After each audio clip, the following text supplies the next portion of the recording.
Welcome back to Seen It Before, where we're probably going to say something stupid about your favorite movie because we've seen it all before. I'm Danny. I'm Dan, and I don't have a clever comeback today. I had one I thought I was going to do, but you know what? We don't have time for that shit today. Yeah.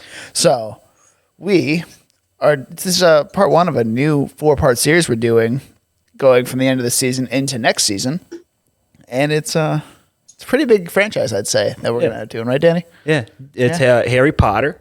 Harry Potter. And we have a special guest with us today and probably the whole series. But Hopefully the whole series. Our resident Harry Potter expert now, as I have just dubbed him, James Andre. Hello, how's it going? Or whatever you want to call him. I don't know if he wants to go by his real name or not, but it's fine. I'm good going by James. James, Jamie, Jimothy, it all works. All of it works. Yeah, and tell us what you got behind you right now, James. That's a pretty cool little... Got a rotating slideshow of different screen grabs from the first 2 Harry Potter movies. So that screen grab looks a little older than the first does. 2 movies. No, it's from not. 2. Is it from 2? I think it's just the angle. It's from 2, yeah. Yeah. It's weird. Anyway.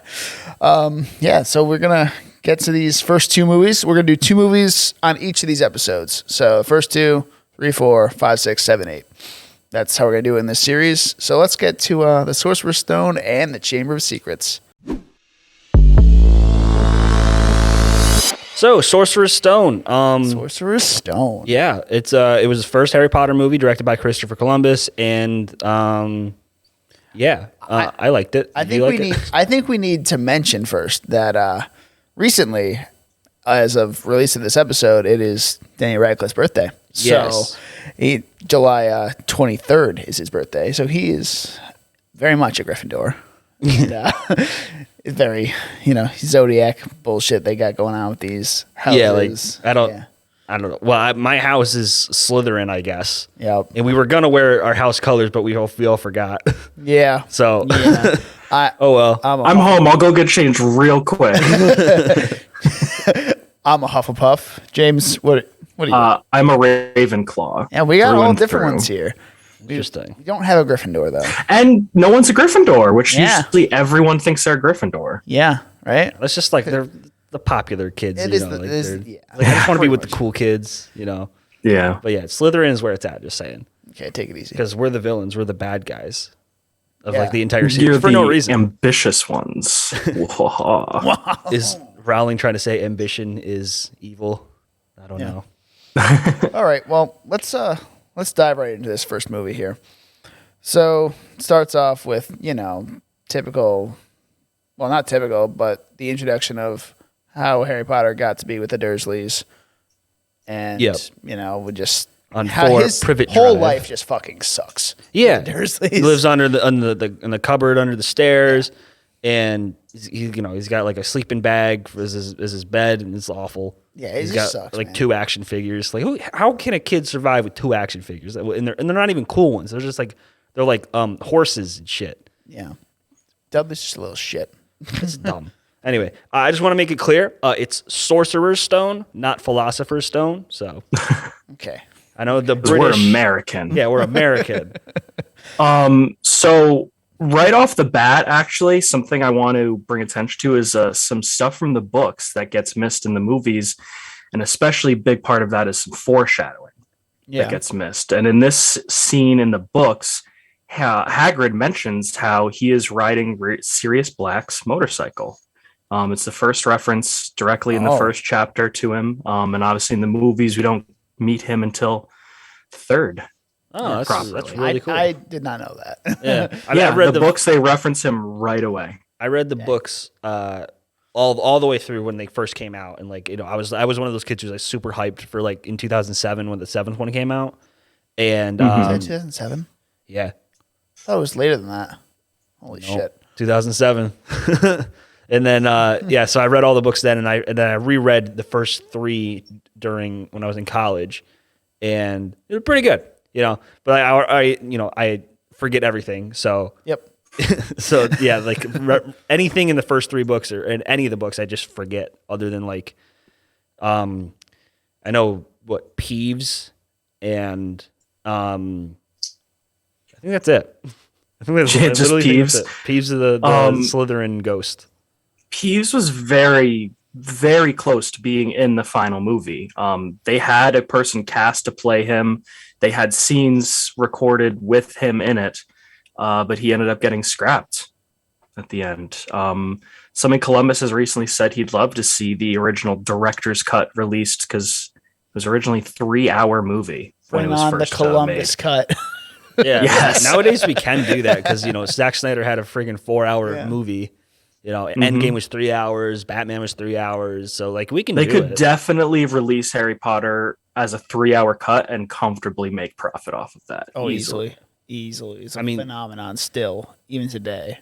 Like Harry Potter is popular Harry Potter today. is not Fantastic Not Fantastic Beasts because, like, the franchise now, like, Secrets of Dumbledore just came out and Recently, it's like, and it's tanked. It's not. I haven't even seen it, nor do I necessarily want to. And this is coming from a huge Harry Potter nerd.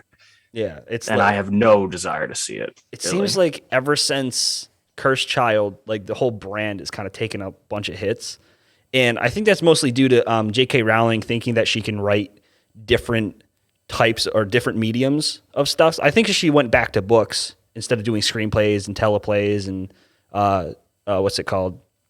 Just plays in general, that like it would be a lot better. Yeah, and all right, so let's get back to the movie for a little bit here. The first real scene I want to talk about is the owl scene where all the letters are being delivered and everything. Wouldn't the neighbors be like freaking the fuck out if there's all these owls around sending letters? Yeah. Like it's a little weird. It's not your average. It would definitely make the day, news. The London suburbs or whatever. Oh, so that's actually really funny you say it would make the news, because in the very first chapter of the first book, it is brought up on the news how there have been insane owl patterns on the night that Harry Potter went to the Dursleys. Voldemort was ultimately, they thought was killed. Yeah, they mentioned how it was brought up on the news about the unusual patterns and migrations of owls in England. Huh. Yeah. Well, so it was on the news. She's really thinking of, that's like, and I gotta give J.K. credit there. The book is it's a lot more shit in the book than in the Yeah. movies. So, yes. a lot more in-depth stuff. Yeah. The first third of the book is him before going to Hogwarts. There's a lot of the book before Hogwarts. Yeah, and that's what I like with books as a medium, where it's like you don't have to you can take your time. Like you don't. It's like kind of like a TV show, but then you still have to make a good episode, week to week. So, but with a book, you can just do as much world building, because like people say there's there's entire books that are just exposition for a world. And Dune. Mm-hmm. Oh, it's not a book, is it though? Dune, yeah, that's It was a book? Okay. Yeah, that's a whole series of books. Yeah, Shit. But yeah, all exposition. yeah, basically. Oh, this is something you mentioned, Danny, actually. Aunt Petunia versus Harry Potter's actual mother. This is something you wanted to talk about. Yeah, What's I the mean, difference I between think them? we had some sort of talk where like while we were watching the movie where you said something where it's like, why does Aunt Petunia hate Harry so much? And because it's mostly her hatred of Harry that kind of gets passed on to Dudley and Vernon. Mm-hmm. And that's because she's always been jealous because she's a muggle and Lily was a witch. That's a name I could not think of. Yeah, her name. I just popped in my head. There we go. But yeah, so it's just like sibling rivalry taken way too far. And Petty sibling rivalry. yeah. Yeah. And James, I do have a theory. I'm not sure if you know this one. Okay. The reason why the Dursleys hate Harry. You know that one? No. Elaborate. So there's a theory out there where we find out what Horcruxes are towards the end of the series, and we find out that Harry is a Horcrux, and we find out in Deathly Hallows Part 1 that it makes the wearer of the Horcrux or in vicinity of it hatred basically and just angry and just all these bad emotions, and people theorize that that's what happens. That's what's happening to the Dursleys, where they just hate him irrationally because he's a Horcrux. Yeah. Huh. Yeah. I have heard that now that once you elaborated on it, and I fully on board with it. Sounds good to me. Cool. The only reason where I don't fully believe it is because he's around everybody else in the movie and they love him. So, like Ron and Hermione, they're best friends, with him. Mm-hmm. So I don't know. Well, I love the whole introduction of Hagrid, this family at their absolute wits' end, going to extreme lengths to separate themselves from ever interfering with this wizardry business. They go to an island in the middle of the ocean, and then Hagrid busts in. And badass. I love the introduction of him. He's immediately thinking of Harry with the birthday cake and giving him something he's literally never had in his life. He's never had a birthday cake before, and he's 11 now, and he's getting his first one. And I love the idea of Hagrid being the first person to introduce him to the worlds, to really break that ground, because he himself is an unusual fellow. Obviously, he's half giant and takes up half the room just being in it. Yep. So clearly it is not your usual person you'd run into for anything, let alone to take you off to a magical school in the middle of Scotland. So I love the introduction of Hagrid and seeing him just burst through the door and treating Harry immediately with kindness, something he has never really experienced in his life. And giving him his birthday cake, which, even though was a little smushed from the ride in, is still a cake. Yeah. The one thing that I wish happened in the series, and this is kind of the series overall, is that Hagrid, he's such an integral part for the first two movies, and he, there's multiple scenes with him, and then he kind of becomes more of a background character as we kind of grow older. Maybe the whole theme is that, as Harry grows up, the darkness kind of embodies his life, and Hagrid is just nothing but warmth and happiness. So that could be it. But I missed the guy towards the end of the series, Yeah, that's very true. Most certainly. I just remember his Dudley's line reading. They must have messed up in the editing room or something when he gets his presents on his birthday, or on Dudley's birthday. Okay. He's like Vernon's like, how many are there? And he's like, 36, counted them myself. And he's like, 36, but last year there was 37. He says last year twice. And I'm just like, I remember that instantly from when I was a kid, just watching it so many times. I'm just like, they fucked that up. You sure it wasn't a stutter type of thing? I mean, it could have been, but he says it the exact same way. Last year I had 37, Oh, didn't even notice that. I don't know. Okay. My weird, I pick up on weird things, I guess. Your weird brain. Yeah. Yeah. My weird lizard brain. Lizard brain. Oh my. All right, so let's get to Hogwarts. All right, we're now at Hogwarts. Let's go to Diagon Alley. Sorry. We skipped right over Diagon Alley. So yeah, Diagon Alley's a really good part. Diagonally. Which we'll talk about in the second movie, but yes, and I have a few things about that scene in particular to talk about. Hit it. Go ahead. No, from the second movie. That's in the second. So we're on the first one. Diagon Alley. All right. Yeah. So but I know in the book, this is where Harry meets Malfoy for the first time, where because they start having a conversation in the robes department or the robes store. Flourish and Blots. Oh yeah, so they bring that up. That's the store they go into in the second one, right? Yeah. Well, that's the name of the robe store, Flourish and Blots. Oh, okay. But that's where he meets Malfoy. And then they meet. At first they kind of get along a little bit, and then find out that he's a magical racist. So a magical racist. Wow. Yikes. Yeah, and they immediately introduce him as a mama's boy who's clearly being taken well care of by his parents, quote unquote, well taken care of, but he's well off, I should say. Yeah. And they immediately introduce him as this conniving little piece of crap.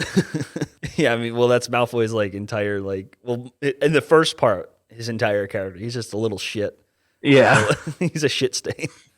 There's obviously the iconic scene of him actually getting the right wand. And his hair you see all over the place. It's I wonder how they did that with to make his hair stand up. Fan?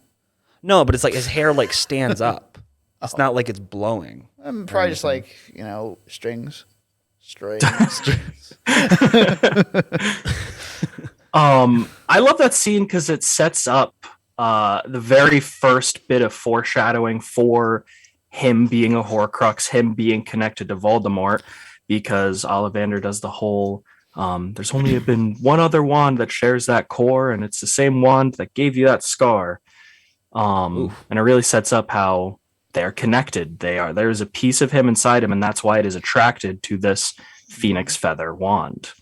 The only other twin wand of that type in existence. So I think it does a really nice job of foreshadowing that for the very first time. That's something you won't even know about till the sixth movie / book. Fair point. Yeah, so then Harry kind of meets, Ron and Hermione at that point. Or no, he meets Ron at that point. Yeah, we don't meet Hermione till the train. Ginny in there too. So there's one thing I want to mention about Ginny. She looks a lot like fucking Lily, and it bothers the hell out of me. It's like, oh my God. Talk about mommy issues. Yeah, I would have a fucking day on that. Like she literally grew up to be Lily. Like they look so similar. It's scary. Yeah. Wait until you get into the deep dives of all the fan theories about how every wizarding family is related and it's all incestuous. Yes, incest, yes. Yeah. But like gets very Game of Thrones. But like the Malfoys are like the most incestuous because like they're like pure blood. So like, all the pure bloods are like really incestuous. So like they're like we don't even the only pure blood families are for sure the incest families. There's lines in the books that even says like even the most pure families are not fully pure magicians or wizards at this point, because of how singular that bloodline was. Because the whole theory is that England's wizards came from 3 brothers, which we learn about in the 7th. Yeah, it's the Deathly Hallows, right? Yeah. Huh, interesting. Yep. Yeah. So, yeah, I'd like to see maybe an origin story about magic in this world, like how this world became a thing. You know? Well, yeah, like a Game of Thrones type thing, like a very old school, Yeah, they go back to medieval times or even something like more that. back than Fantastic Beasts is, even more back than the Harry Potter game that we're going to get is like just. Yeah, I'm excited for that game too. I want Merlin at Hogwarts. That'd be so cool. It is confirmed he was a Hogwarts student, and in fact, he was a Slytherin. Oh, interesting. Yeah. Yeah. One thing I want to highlight though is like this is kind of like our generation's franchise. Like, I guess with the newer generation, the Gen Z is kind of more like the MCU's their franchise. But these 8 movies were definitely ours. It's like we grew up with all the actors. We sort of had this discussion at some point, but I still think the MCU is our franchise because it's still going. Harry Potter fucking died with the 8th movie. Like It did. So MCU is still going, but it did as when we were kids. Yes. Well, I think there's definitely a handoff with the MCU happening right now. Yes. To a different generation. I mean, is it a coincidence that the MCU started a year or so or 2 before Harry Potter ended? It was right about there. Yeah. So it was like a 3 years transition to kind of just go into that. And it's pretty seamless, I think, because we're all still watching these movies and we're all still just as interested in these movies, in this universe as a whole. It's great. Yeah. Kind of love movies. Warwick Davis is the third highest paid actor in the world. And I think that's just crazy. Because he eventually plays Grip Hook later on, but he plays Professor Flitwick. And, just Professor Flitwick, because then they gave him a redesign in the 3rd movie or something. The 3rd movie, Yeah. So, it's just crazy to think that he's like the most, like he's not in a lot of movies. He's in like just the highest grossing movies. Like he's in Star Wars. He's a franchise guy. Yeah, he's a franchise guy. He's in every Star Wars movie, I think. Or from Return of the Jedi. That was his first role. And then, so it's just weird because he's right up there with Robert Downey Jr. and Samuel L. Jackson, I believe. Those are the 2 and 1. I believe that's the top 3, yes. Yeah. It's just weird. And then, Vern Troyer played Grip Hook in this one at the Gringotts Bank. So that was, rest in peace. That was one of his roles. He was also Mini-Me, right? He was. Yes. Awesome. Iconic roles. Yeah. All right. Let's get to Hogwarts. Let's get there now. James, Hogwarts stuff. What do you got?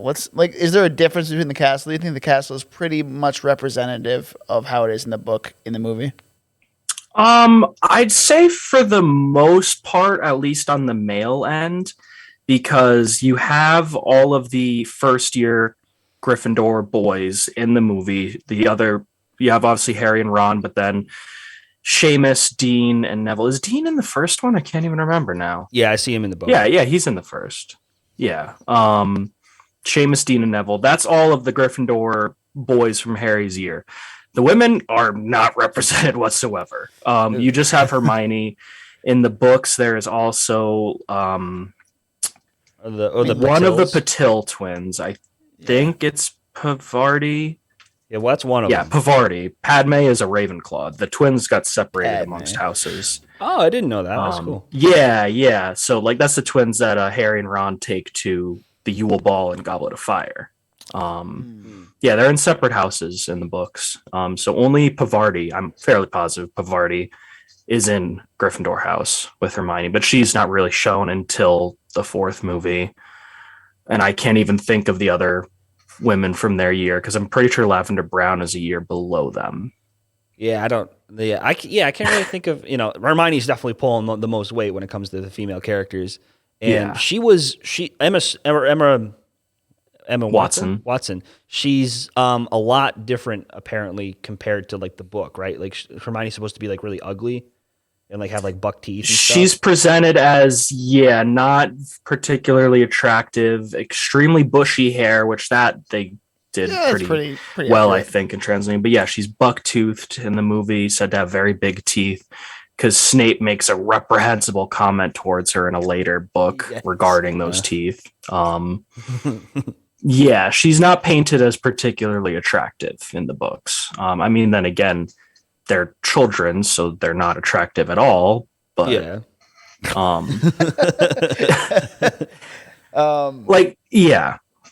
yeah. When I was a kid, though, like I think we all had crushes on Emma Watson. Oh, when I was a teenager, when I saw Prisoner of Azkaban, same. Oh my god, that awoke in my puberty.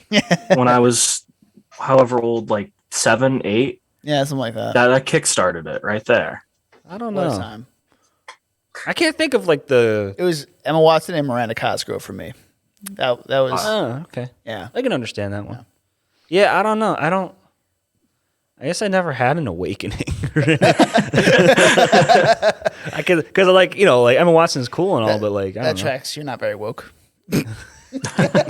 True.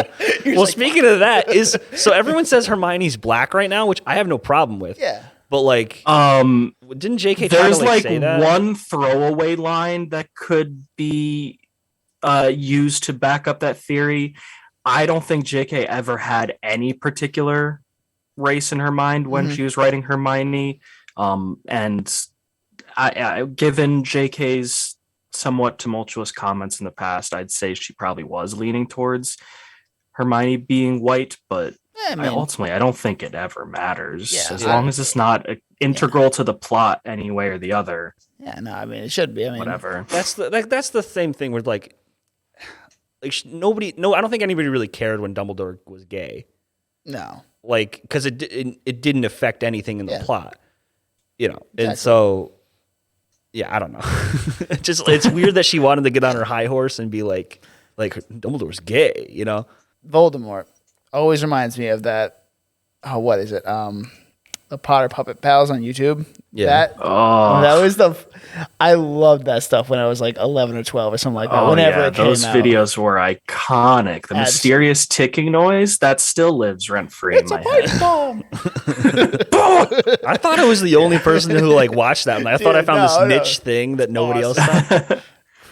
My whole elementary school was on fire about that. Yeah, same. Dude. Yeah, that was like in the middle school, in the early high school, that's where it was for me. It was like, oh my god. That's one of like the first YouTube videos I ever found. Like that one and like the Adult Swim Star Wars one, where like he was talking about like Darth Vader's crying over the phone talking to Emperor Palpatine, and he's like, I gotta go. I love you too. And then he hangs up. Yeah, I think my intro to YouTube, how to be a ninja. Oh yes, I don't think those are my favorite series of videos. How to be. Oh, mine was Charlie the Unicorn. Yep. Okay. Yep. Like the first 3 of them, I think, were out when I started watching YouTube, and that's 2006, 2007 YouTube. Something man. Else. What a time. Something else. I got a question though. Like, is it pronounced Voldemort or Voldemort? Because yeah. So This is an accent thing. I mean, everyone in the movie says Voldemort with a T. Yes, but it's the argument comes from the fact that it's based off a French word, more meaning death, and like that's pronounced without the T in French. So there's definitely argument to be made that it's Voldemort. But everyone in the movies, and I also say Voldemort. Yeah. I mean, we're English people. I don't think it's wrong to pronounce something as an English person would, even if it's derived necessarily from a French word in this instance. Yeah. But Alan Rickman as Snape. Oh. Alan Rickman, legend. Yeah. Like, dude, I always hated him in the movies, but like Alan Rickman made me hate him, and I fucking love that. Yeah, like he wasn't an actor to me. He was Snape. He was Snape, exactly. Yeah. That was my introduction. It was all of our introductions probably to Alan Rickman. Either that or Die Hard. Sure. So I mean, I didn't watch Die Hard until I was like 16. Yeah. I didn't watch it, so I was close to an adult. The thing with Alan Rickman, though, fantastic performance, and it's why it's forgivable. But he also, I will argue, ruined some big parts of the movie just by being cast as the role. The reason I say that is because he's quite a bit older than the character was actually meant to be. Mm-hmm. Snape in the books is in his 30s, like young 30s by the start of it. Yeah. Obviously, Alan Rickman's a lot older. And the reason why I think it's a bad move overall, despite obviously it being worth it because Alan Rickman's amazing and he was so good in the role. But it detracts from the fact that James and Lily, when they were killed, were 21 years old. They were supposed to be anyway. In the movies, they're presented as mid-40s, you know. Not that it's not, death isn't tragic at any time, but it's much more tragic when these are some young adults, 21 years old, that were murdered and leaving their kid behind, as opposed to, you know, late 30s, early 40s, as they're presented in the movies. But in the books, they were killed at 21. That's I never knew that. That's really interesting. Yeah, and Snape would be the same age as them. So yeah exactly. In the first book, he would be like 32. It's a young professor. It's a really young professor. Well, you know, Adam Driver would be literally perfect for that role if they were to do it today. Yeah, it's the internet's fan casting because he looks just like wrong. Snape. I mean, it's really. I'm okay with it, but like, and he could play evil, like you know, he could play a dick because like, have you seen? I'm not even talking about Star Wars. I'm talking about Black Klansman. I haven't seen Black Klansman. James, have you seen that movie? I saw Black Klansman. I loved that movie. Just the scene where he's yelling at the guy to like very explicit with he's like, keep on driving. Yeah, Dan, you've seen that movie, by the way. I don't. I know for a fact you have. I don't remember it. Oh, dude. I watched it with you. I know. I probably watched it with you, but I don't remember it. The other movie I really remember Adam Driver from is Marriage Story, and holy shit, yep, that is a performance. Yeah. Well, both of them, even Scarlett Johansson, like she's more understated, but like, you know, maybe it's just because I'm a guy, I can relate to Adam Driver's like whole thing in that movie a lot more. But yeah, great performance, great writing, great movie overall. I recommend it. Yeah. Yeah. If anyone hasn't seen Marriage Story on Netflix, watch it. It's fantastic. One of the best movies for like drama I've ever seen. And I also agree with the fact that Adam Driver would be a fantastic Snape, more age appropriate Snape as well. Yeah. 100%. Because he's also got that awkward quality too, you know.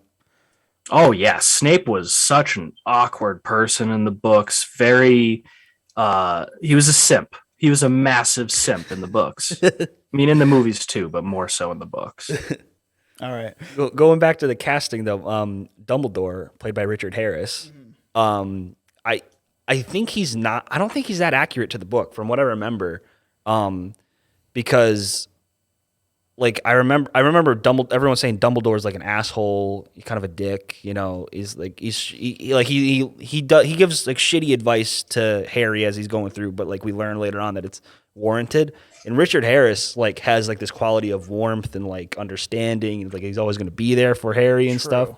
And I think that's why Michael Gambon, who replaced Richard Harris later on, I think he's a lot better in the role because like that's what he's supposed to be like, right? You know, I'd agree with that. Yeah, Dumbledore is meant to be a bit arrogant, thinks he knows best. In some ways, he definitely does seem to know best, but that comes with negative personality traits as well.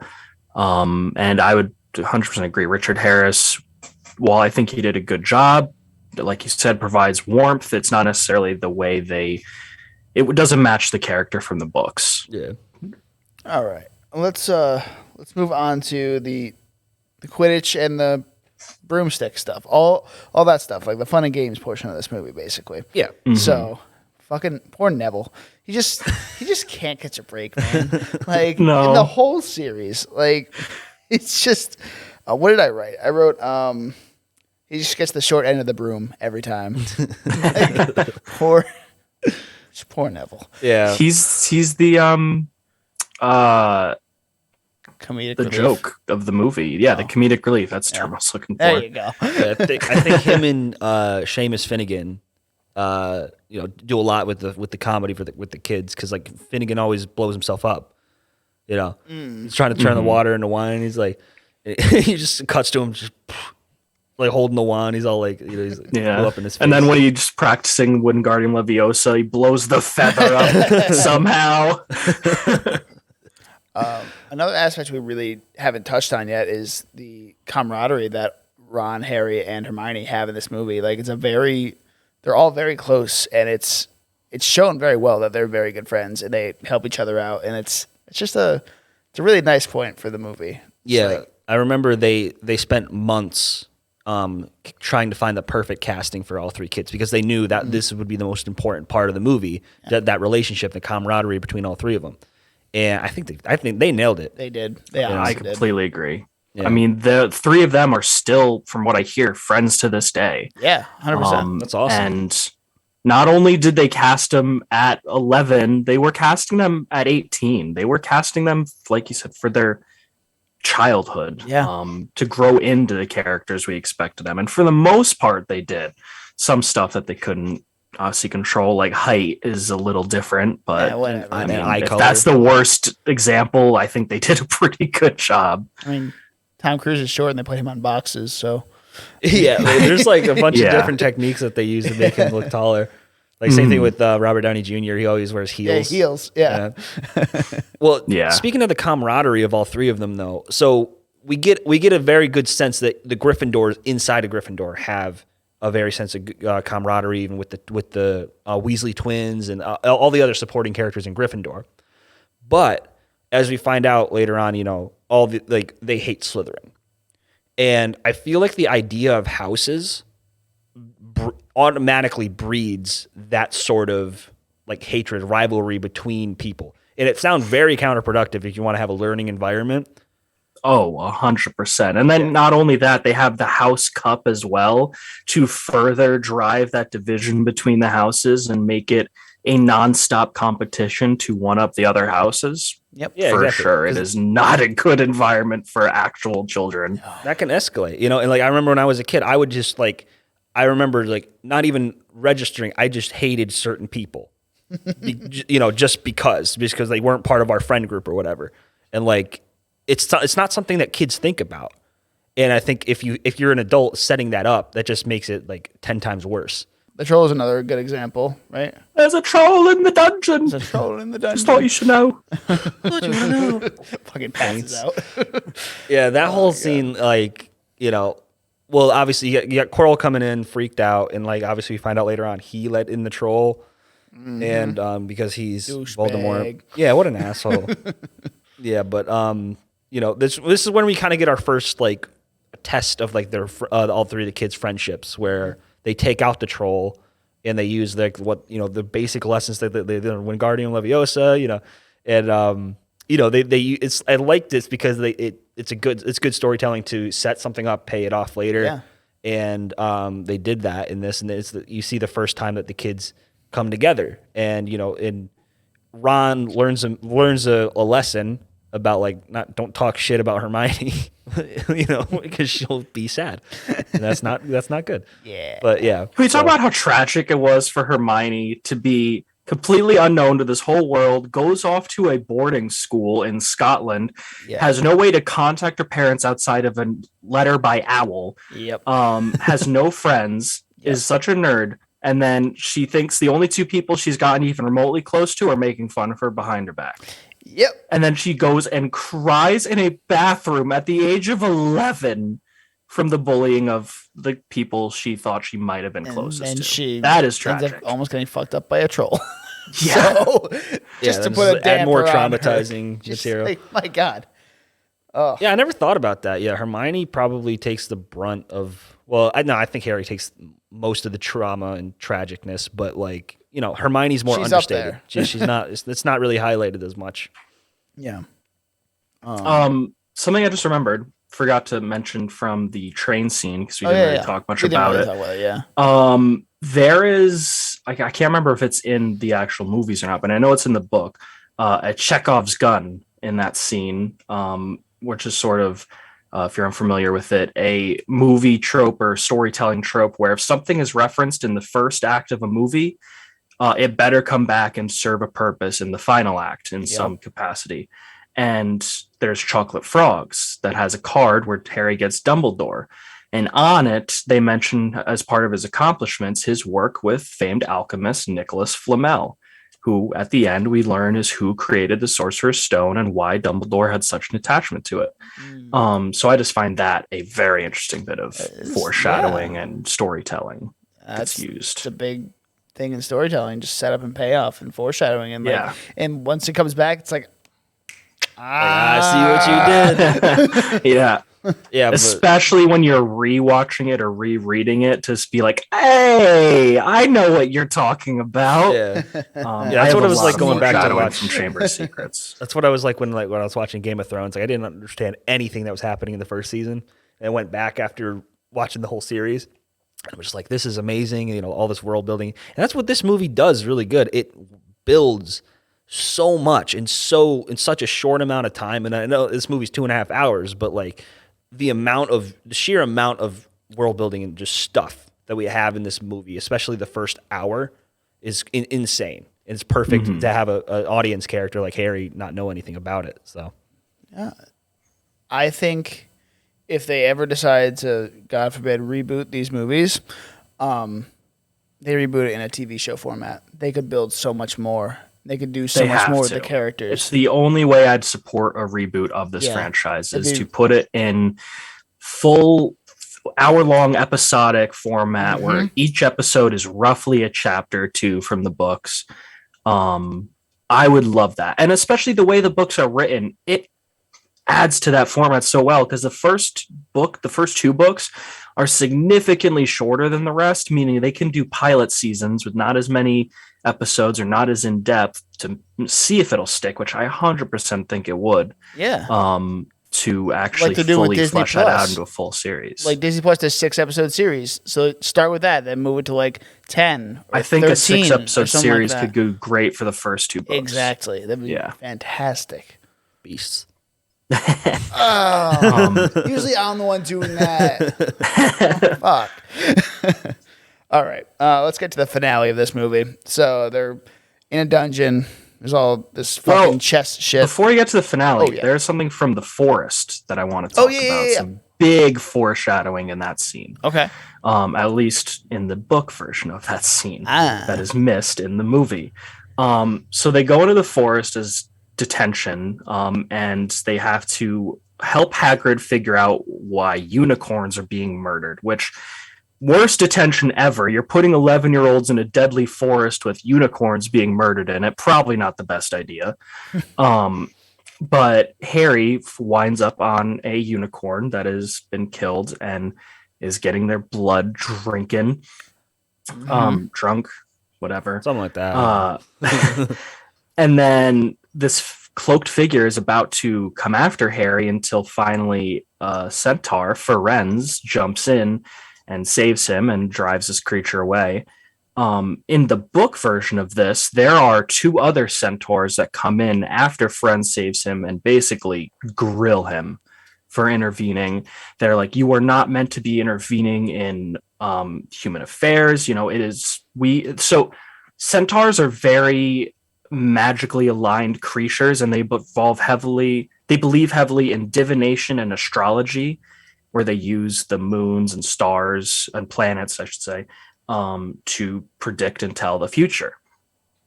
So they mentioned how you should not be intervening with what is foretold in the planets. What winds up happening, Bane knows that the planets are saying that Harry is meant to die at the hands of Voldemort in the Forbidden Forest, which he does in the 8th movie and the final book. That's so cool. When Ferenz is a divination teacher, he mentions how reading the stars and planets, while it can be rather precise, it is not the full picture. It does not tell you when things are going to happen. So they knew it was meant to happen, but they did not know that it was not meant to happen yet. Huh. And that is laid out in the very first book, how Harry is meant to die in the forest at the hands of Voldemort. Damn. Do you think that, like, you know, JK thought about all of this, like the entire story? I think that's just happenstance. I 100% believe that she wrote what she wanted to write and had some thoughts in mind.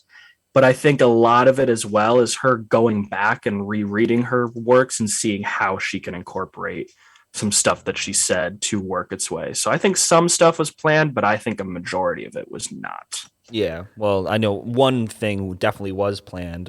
That's Snape's whole thing, but we'll get into that later.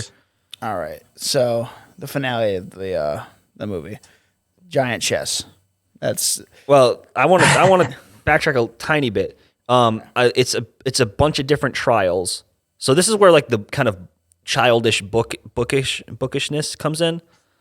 Okay, that was worded way better.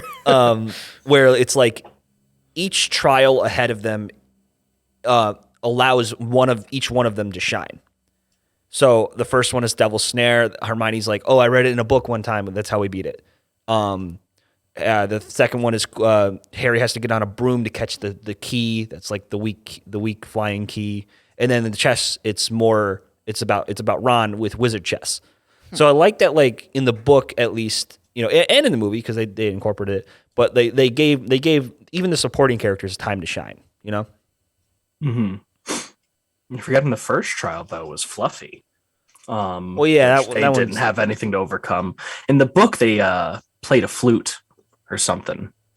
Yeah, it was not a harp in the corner. It was some flute or other. Because Hagrid earlier in the movie is seen playing a flute. Yeah. If you remember, no. He's just, or maybe I think that might have been a deleted scene. Now I think about it. Yeah. But there is a scene of Hagrid playing the flute, and it's to hint that he plays the flute to sedate Fluffy. Okay. Yeah. Yeah, I do remember a scene like that. But like, yeah, it must have been a deleted scene. It's just such a passing by thing. Like, they don't even acknowledge it. He's just sitting there playing a flute, and then they walk up and it's like, Hagrid! And he's like, what? Yeah, there's a lot of, I mean, going back to the TV show thing, there's a lot of stuff that like is left out that is more episodic, like specifically with Hagrid and the dragon, where they have to Norbert, they give the dragon to Ron's brother, I believe. Yes, Charlie and some of his friends, because we learn in the 4th, Charlie is a dragon hunter, tamer, handler. Yeah. Does he come back in the 4th one? He is in the 4th book. He's not in the 4th movie. I don't think he's in any of the movies. He's not in any of the movies. Yeah, but he is in the 4th book because he is one of the handlers that handles the dragons for the task. Yeah, I figured that would be like the perfect place for him to be. Yep, he is in that role in the book. The end of the movie, so just, you know, the showdown between Harry and what's his face? I can't remember his name. The professor. Quirrell. Professor Quirrell, whatever. And, you know, Voldemort in the back of his bald ass head. Yeah, that's still to this day is like, how the fuck is that? What is this? I don't understand that still. How he survived on Quirrell's head? Well, I'm pretty sure like he when he died, he apparated and then just found Quirrell.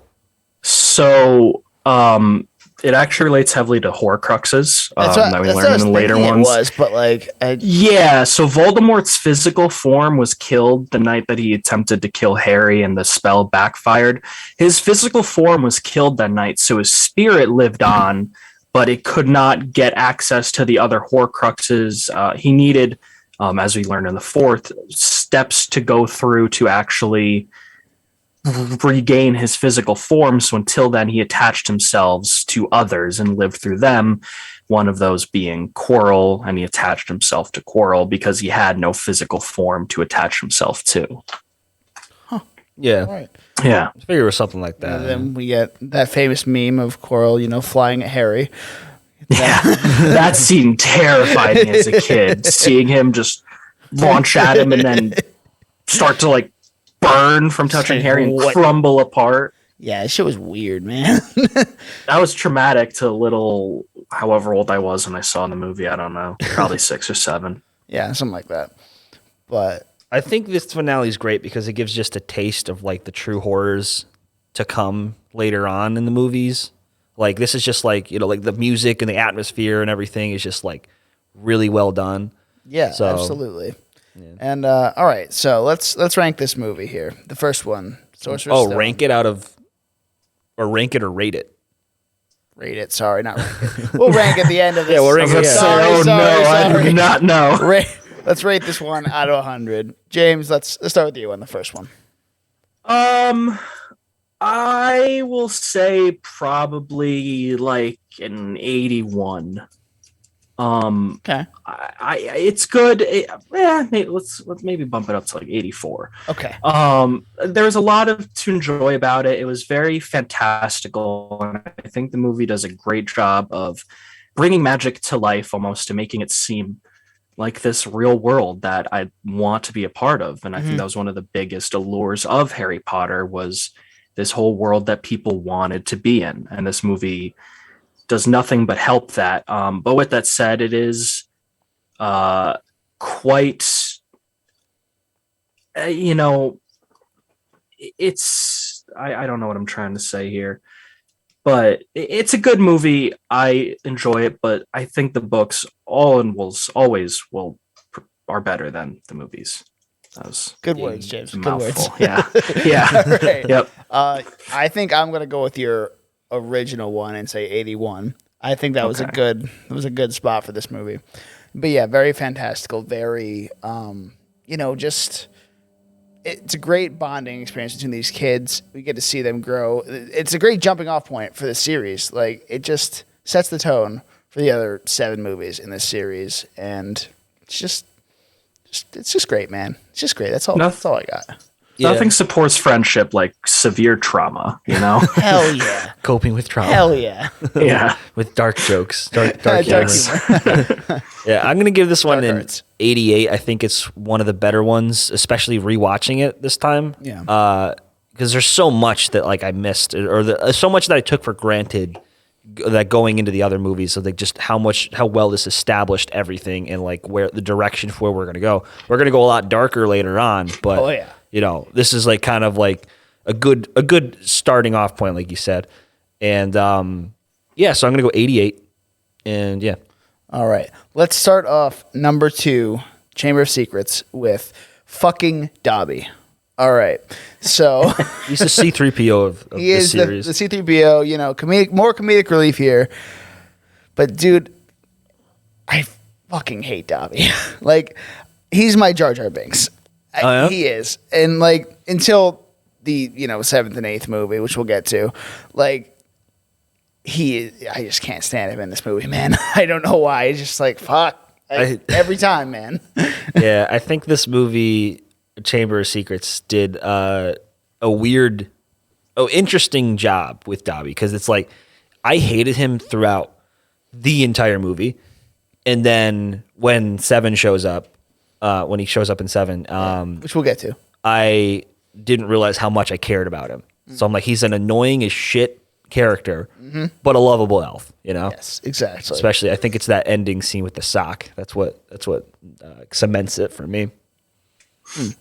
But yeah, James, I love Dobby personally. While I think he's represented in the movies a little poorly, I always liked the character of Dobby. I thought he was funny while also being sad and complex even. I enjoyed the look into this person that lives in servitude and from a race that almost wants to live in servitude, but does that necessarily mean they want to be abused? No. No one should ever be abused. Yeah. 100%. And there's definitely some negative parallels that can be made there. Presenting a minority character in a role of servitude. But I think Dobby does fill that role well in a way that, he's annoying, but that's who he is. Yeah. He's Dobby. He's an elf. He's Dobby. Yeah. And trust me, in the books, there's a far more annoying elf than Dobby. There is an elf called Winky that is an alcoholic. What? Yes, there is an alcoholic elf. I don't in the remember books. this, and I read this. They're not in the movies whatsoever. I don't But really in the books, love, there is an alcoholic elf. I think Creatures, the other one that I don't like. Yes, It's the only other elf. he's that's in I just don't the like elves absolute in- asshole from the later ones. Yeah, but talking about Harry though, this is like it was very very abrupt for me watching these. So like this is 2004, right? First one came out in 2002.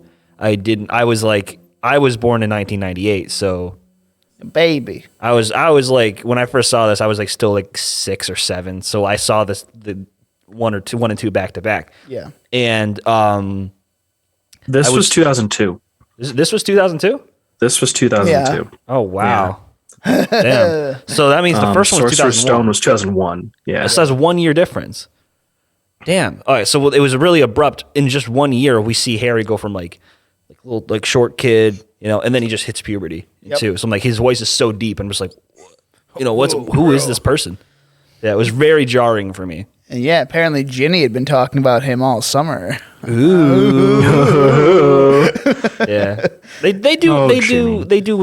their best, I guess, with they adapting Ginny. She got done dirty in the movies, but I guess they try to include something. They were kind of setting her up, but even back then, like, Yeah. I don't think the 6th book had even come out at that point, the 5th or 6th one, right? In 2002, Yeah. I think we were only like 4 Yeah, it's books like in, they- maybe. Damn, they were setting some shit up. Yeah, first We one just was in didn't- '97, so Yeah, it's crazy, man. Like, yeah. Well, yeah, because they don't like actually start a relationship until like book 6, right? yeah, book 6. Yeah, Yeah. it's interesting. Very interesting. JK had some cards up her sleeves that early, and we just didn't see it. Or maybe they want to do it in the movies, and then JK just kind of took that into the books. Like, hey, maybe we should tease like a romance for Harry or something. I don't know. They never really specified anything on that, but it would not surprise me. I like that they don't give Harry they don't pair Harry up with Hermione. Yeah. I like that Hermione is like the only girl in the dynamic, and it's such an obvious way to have her team up with Harry in like as a relationship. So I like if we're gonna have a love triangle, or not a love triangle, but like a relationship within the dynamic. It's better to do it with the best friend. So I just think that's nicer. JK has come out and said she regrets not pairing Harry with Hermione, which I and a lot of fans as well fully disagree with. Yeah, it's a more but she original has route. said she wishes she did it. It is her book, so I mean, whatever she wants. But like, it's not. Yeah, but in she our also hearts- says that wizards used to Yeah, take a shit on the floor and then clean it up with the wave of a wand. So Yeah, all we right. don't need to listen to everything she says. Yeah, all right. You know, Yeah, what, like just- okay.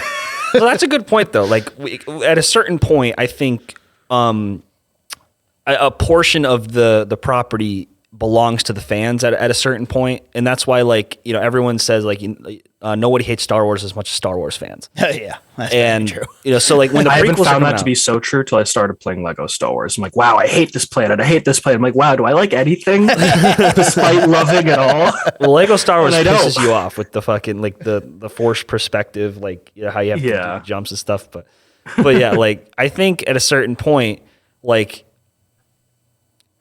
if it's established to have a certain amount of quality to something, and then you start spewing just like stuff that really doesn't mix with what you've already established, it's going to piss off the fans, and I think they're justified. Yeah. Because like we said, like JK just came up with there's no plumbing. They just took a shit in their pants and waved it away. Like that's fucking dumb. And I think I think I don't want to sound bratty or like ungrateful, because I do love a giant portion of this franchise, but there's some of it that is like I wish we could just erase. And it's like a lot like with Star Wars, where like I wish we could erase or at least redo certain parts, which I won't get into, but Dan's giving me the look. But you know what I mean. Okay, so I will say that's how I feel about Cursed Childs. I wish we could erase Cursed Childs. Yeah, it's like you can consider it not canon to you, so you're perfectly in your right. But it's like, I'm a big supporter of headcanon. I very much agree with that, and there's a lot of stuff that I think should be the way it is in the series, and therefore that's how I will interpret it. Yeah, I mean, I think that's I just wish it was official. That's like the one little bit that, you know what I mean? Yeah. All right. So the whole first part of this film, is the car, all that stuff. So like they get a car going to Hogwarts. How the fuck do they know where they're going? First of all, they get to Hogwarts. Like, does the car have like a GPS system inside it to know how they get? They know it's northish.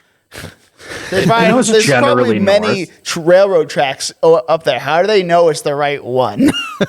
Because it's the one that has the big magical bridge.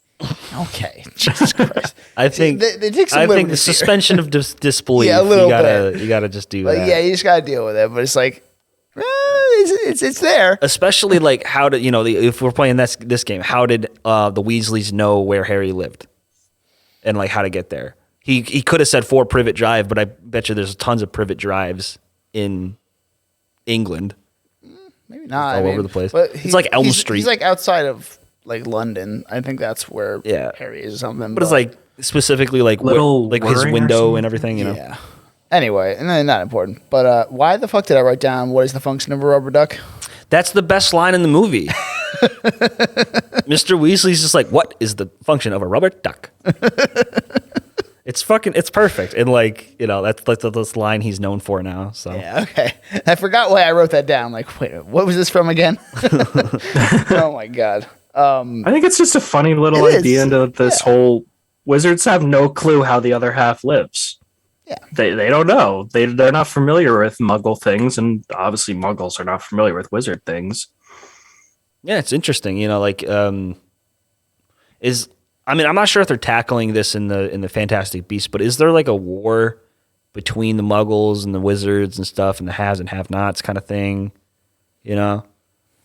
I saw a trailer for Crimes of Grindelwald, so I don't know.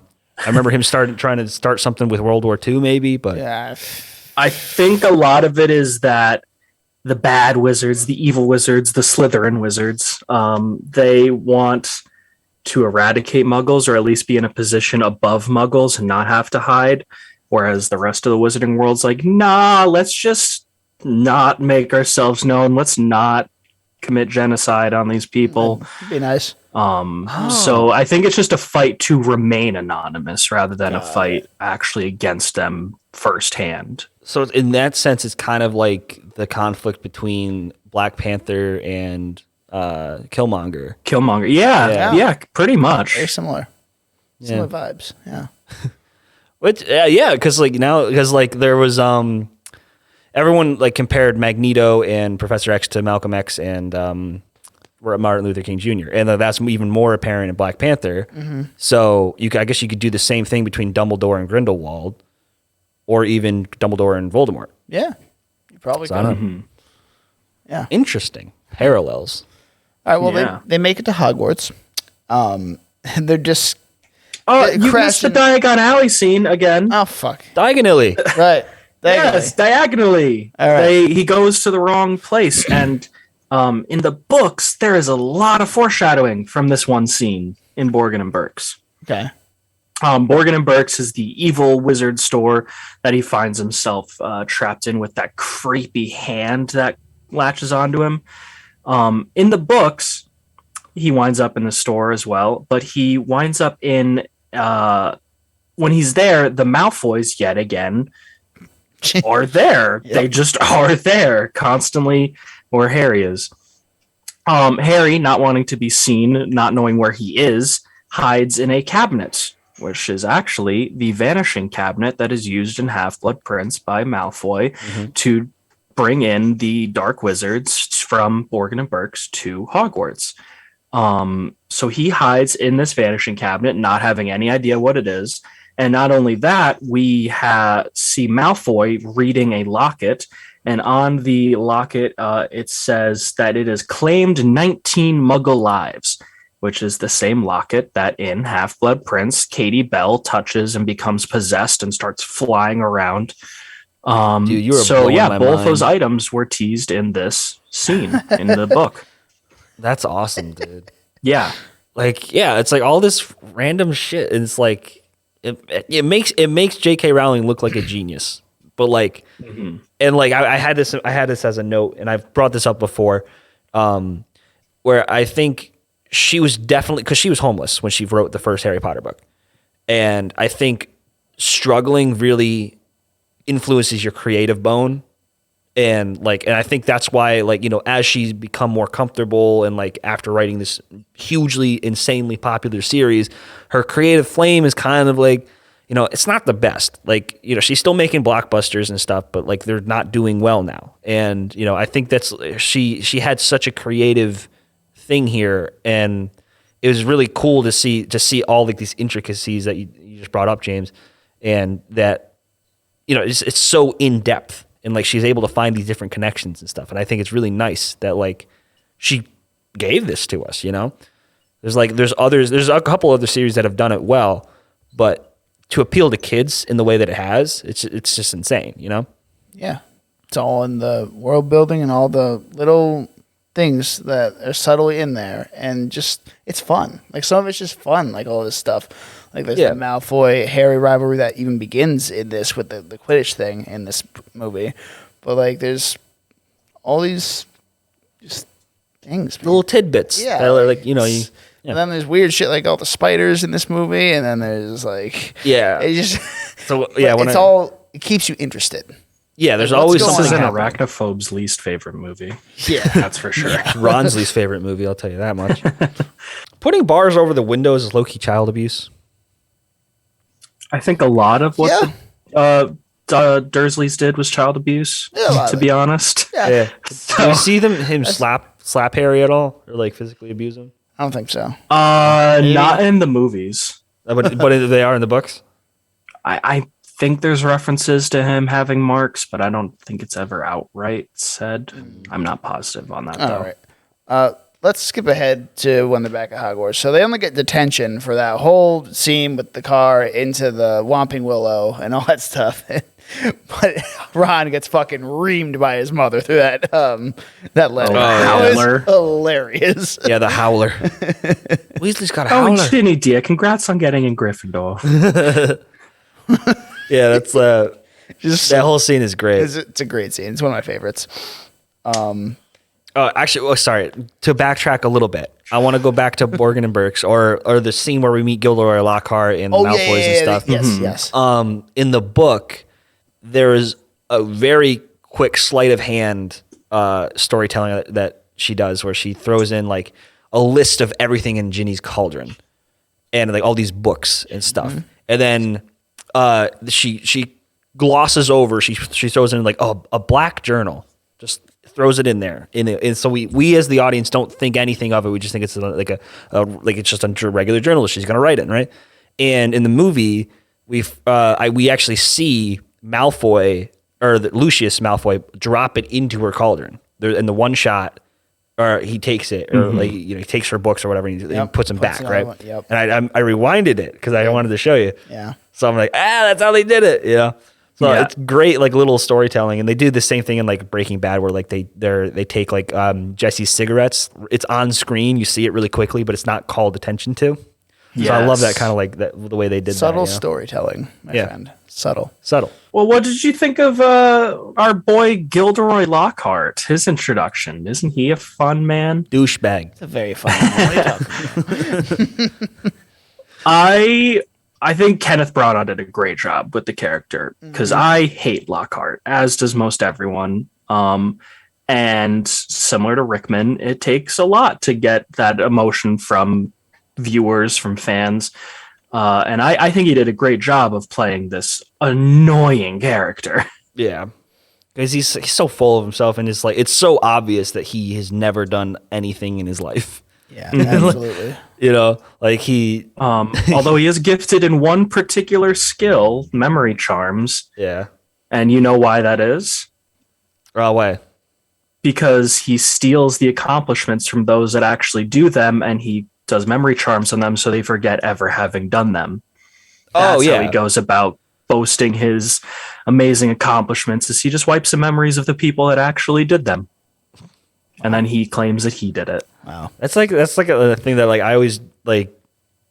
So I always think if I had a time machine, I could go back in time and I could like, you know, write Star Wars or something. Cause like I remember I was do like a Hurley from season 5 of Lost. Without consequences, first of all. Because imagine the repercussions of that shit.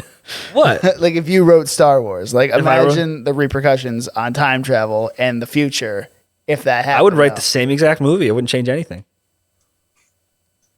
Wait, okay. Just, you know what? I'm done with you. No, just like because I would get the credit and just like, yeah, look at me. You know, so I think of like all these different properties that I could recreate, you know, and like, but like I always have like the itch in the back of my head, like would I get like sued eventually because if I didn't have a memory charm wipe thing, like they could or Doctor Strange spell from No Way Home. Yeah, whoever's the original creator could be like, hey, I had this exact idea like a couple years ago. I just haven't put it on pen to paper yet. You know, so it's like, did you fucking like steal my notes and shit? You know, so. Fucking Colin. I thought Colin Creevy. I forgot. Dobby is not the worst character in this fucking movie. It's fucking Colin. He's an annoying little shit. Oh, yeah. He's an annoying Colin's little only shit. got like 2 scenes though. I don't care. They could have cut him from this movie, and I would have had no problem with it. You don't. Oh, you missed the whole point of his character. Yeah. It was because Harry's a role model. I know. I get that. I think that's such a cool thing to include. Where it's like Harry's is like he's thrust all this fame upon him, and now he's that he's in his second year. He has to be a role model to the first years. I just think that's so cool because he's like, oh my god, it's Harry Potter. Whatever. Anyway, you like what you like. It's fine. No, I understand. Wait, what did you say? You like what you like. It's fine. I thought you were going to say you like The Last Jedi and just make fun of me for that again. But you know what? You do like The Last Jedi. I do. Third favorite Star Wars movie.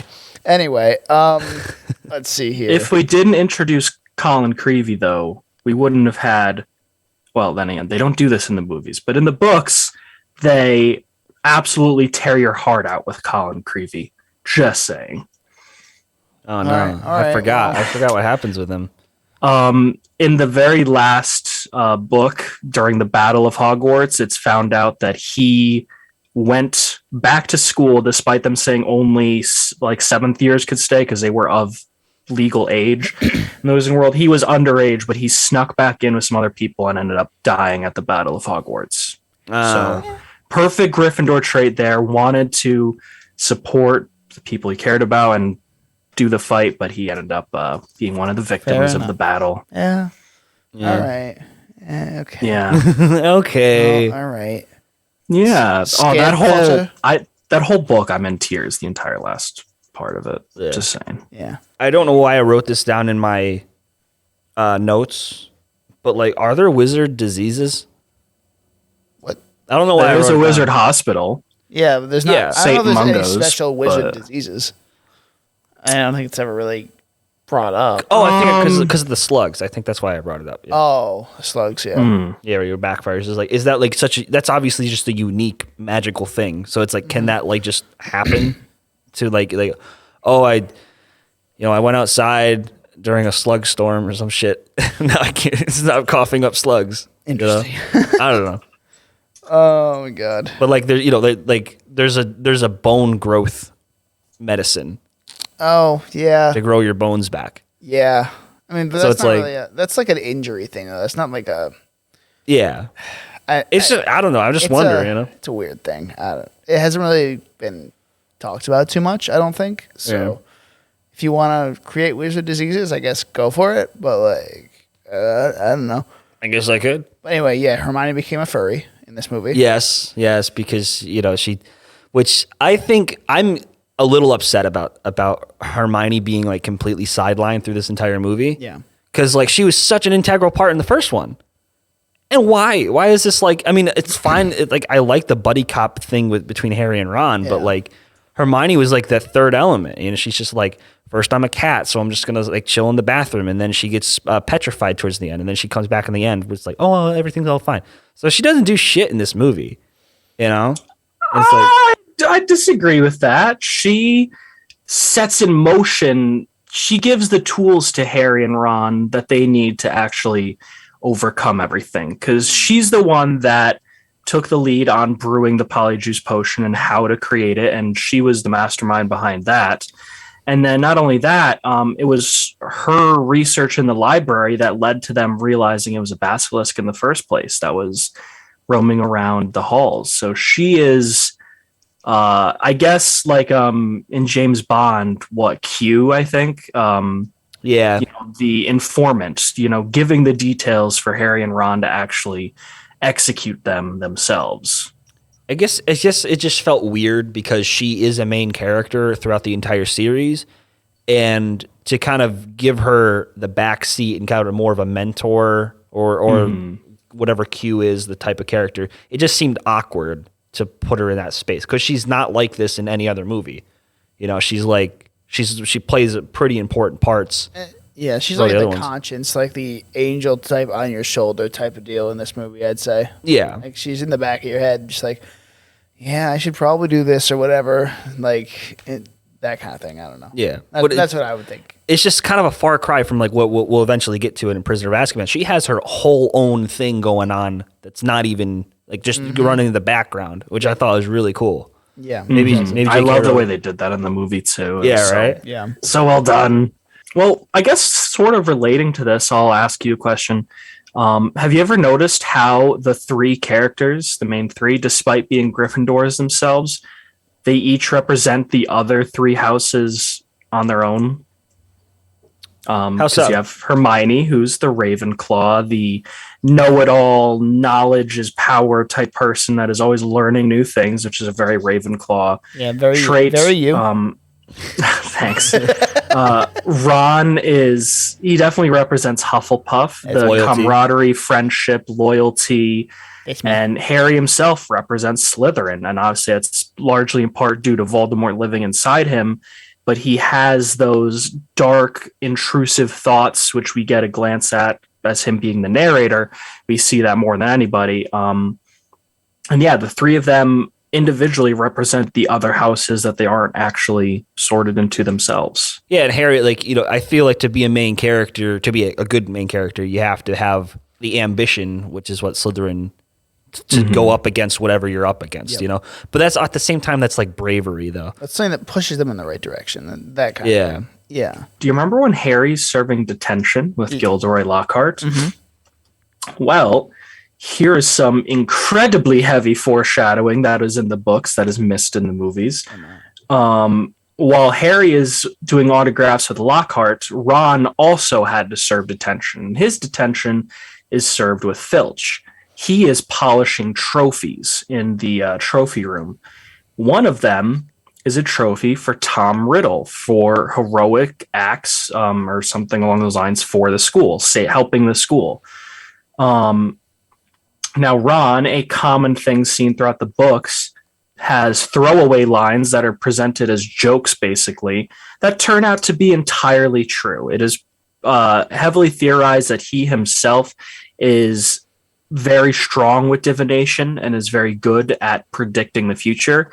And you could argue JK just wanted to use him as a tool for foreshadowing, but others argue that he is in touch with the future. He is a seer. He's cleaning the trophy for Tom Riddle, and he jokes that it was for killing Moaning Myrtle.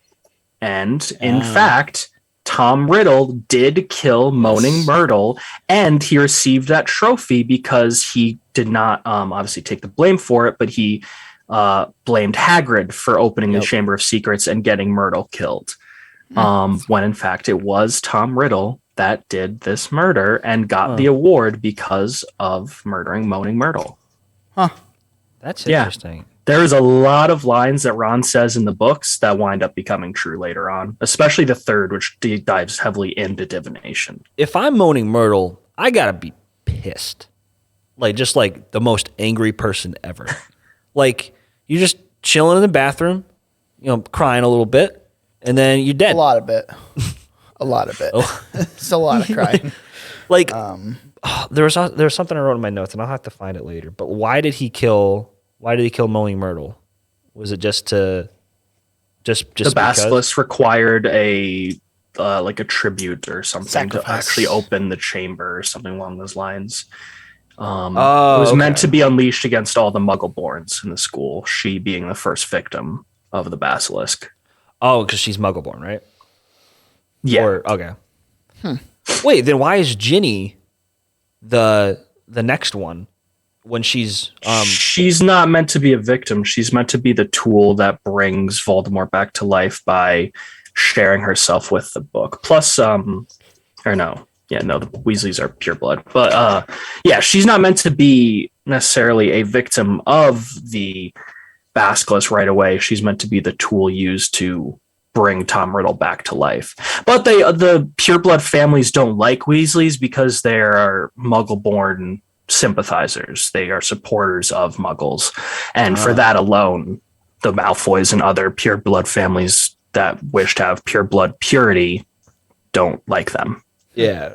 Like I wrote down when Malfoy calls Hermione a mudblood. And I'm like, bro just said the N-word. That's the wizard N-word. So you can't say that. Yeah. Would you guys follow the spiders into the deep dark forest? No.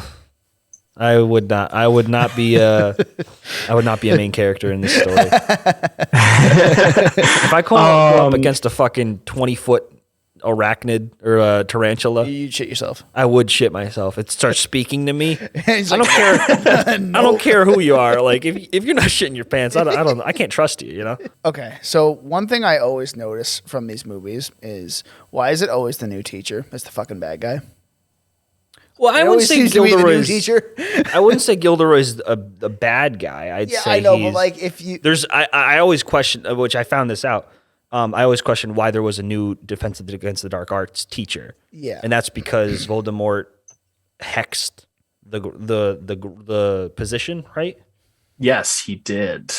Because he was jealous and upset that he didn't get it because he wanted it. I know we have 8 movies to think about this, but why does Voldemort hate everything? I'm trying to think, because now that you said that, it sounds like he wanted to kind of be part of the wizard world and be friendly with everyone, so he wasn't always a dickhead. There is reasoning for him being so awful and why he cannot feel love, why he is so full of hate and all this, and that is because of the way he was conceived. In the books, it is shown that he was conceived when his mother really started to fall for this Muggle-born person. They were from this weird, poor family in their town that they were living in. They were literally the black sheep of this town. No one associated with them. But she fell in love with this one Muggle man who did not feel the same way about her. She ended up giving him love potions and conceived the child that way. And it is said that when children are conceived because of the effects of a love potion, they themselves cannot experience love. They do not love. So that is why he is so messed up and full of hate, because he was conceived because of the effects of a love potion. Yeah, JK plays kind of fast and loose with the definitions of love and yeah, because or shoehorning it in, where because the how Harry wins in the end in the first one is with love, because his hands burned Quirrell's face. I thought it was a little dumb, but it's a kids movie, so. Well, so the reason that Voldemort burned then is because of the same reason he didn't die at the very beginning, is because the mother's protection. She sacrificed herself for her child, and that alone is what's protecting Harry until he becomes an adult. Which is why they make a big deal about him turning 17, is that's when he's no longer safe from Voldemort.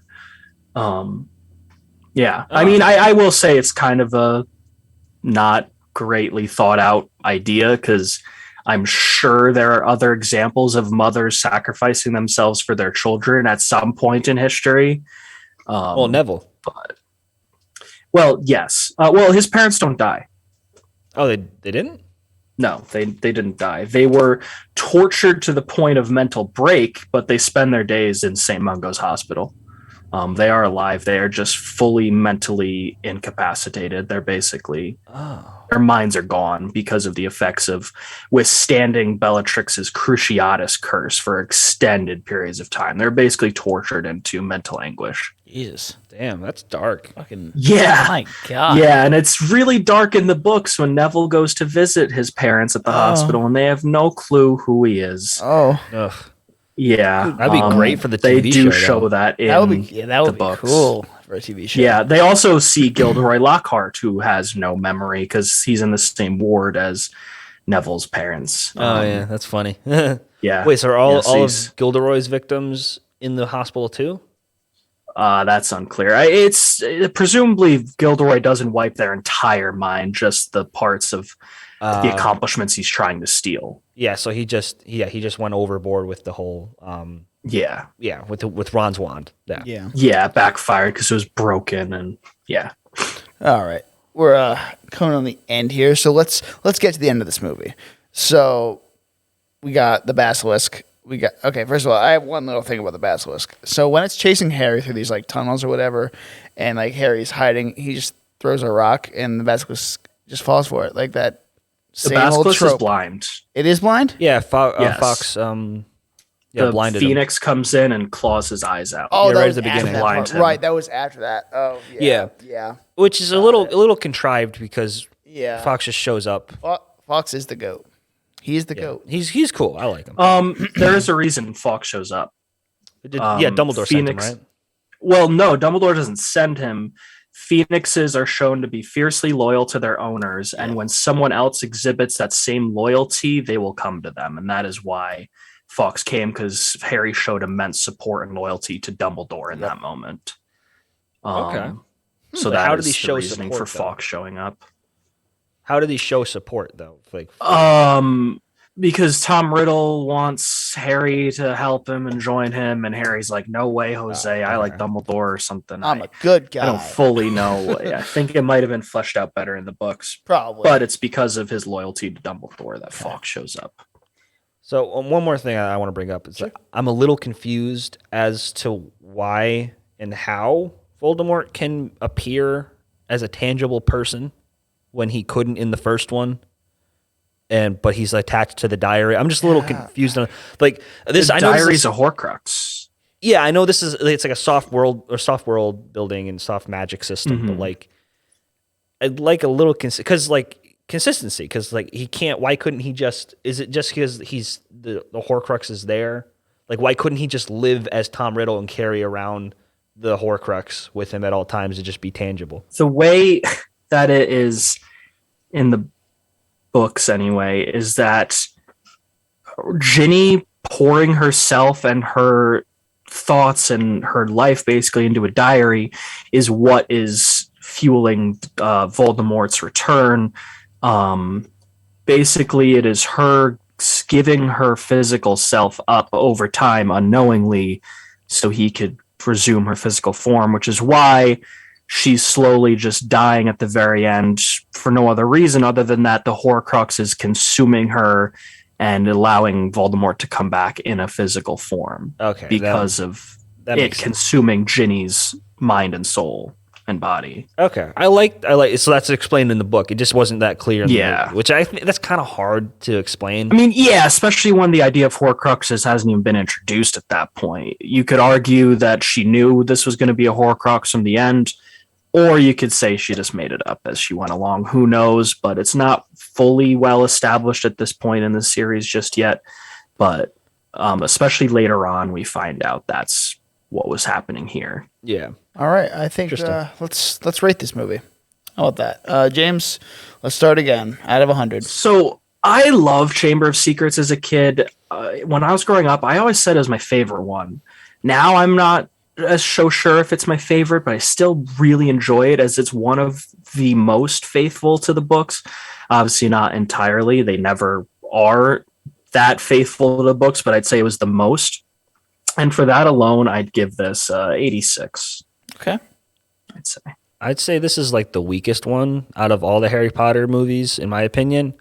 Maybe it's just because of the pure amount of times I've seen this one, and it's like maybe, yeah. I don't know, but I'm not really impressed when I watch this movie. Like, I'm impressed with the CGI, which we didn't mention before. Like, technically, this is a very well put together movie, but I think because it just feels, it just feels kind of episodic, and like, you know, I feel okay skipping through portions of this, and I don't feel like I miss any story. So I'm gonna give this one like a 75. This movie is the one I've seen, I think, the least amount of times. I remember watching this drunk with you in college. It was either this one or it was Sorcerer's Stone, or it was both of them. I don't know. Yeah. We were going to try and go through all the movies, watching them drunk, but that never happened. But again, there's so much of this movie that it's just like, yeah, it's another good one with the kids all showing how they're growing up together, and it works pretty well. And the world building still is very well done in this movie, but it's just kind of long. I think there's a lot of stuff they probably could have cut from this movie. Yeah, like it's another 2.5 hour movie. Exactly. It's one of the longest movies, despite being one of the shortest books. Ironic. Yeah. Mm-hmm. Which is why it can be so accurate to the books at times. Most of the points of the books are there. Yeah, and for that, I think this one's gonna be a 79 for me. Like, it's still a very good movie. It's just a little long, I think. The content, that's all there, is really good for the majority of the movie, though. Yeah. All right, cool. All right. Well, we are Seen It Before. You can find us on Instagram and TikTok with the handle at Seen It Beforecast. That's SCENE, It Beforecast. And Twitter with the handle at SIB_pod. That's SIB_pod. I'm Dan. I'm Danny. You can find me on Instagram at Danny_Was, my letterbox at DJ Was, or my YouTube channel, which is Danny Was. And yeah, James, do you have anything to plug? I don't, other than just saying thank you for having me. Yeah, we'll see you again next week for the 3rd and 4th Harry Potter movies. And I think these two are my favorites of the series. I like both. Azkaban, I think, is my favorite. At least as a kid, I watched it so many times, and I loved it every time. And I cannot wait for that one. So it's been an honor. Tune in next week for Prisoner of Azkaban and the Goblet of Fire.